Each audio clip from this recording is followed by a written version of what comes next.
I'm here reviewing KFC's new Diablo chicken sandwich.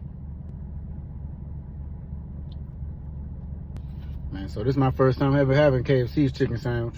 Definitely gotta see what this thing hitting on.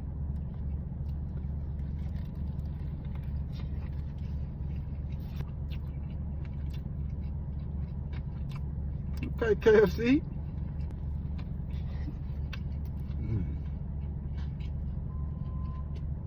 Definitely got a good flavor to it.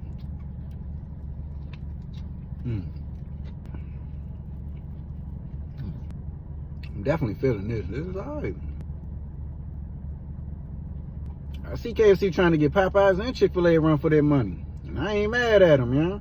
KFC, 7.8 out of 10. Go try today.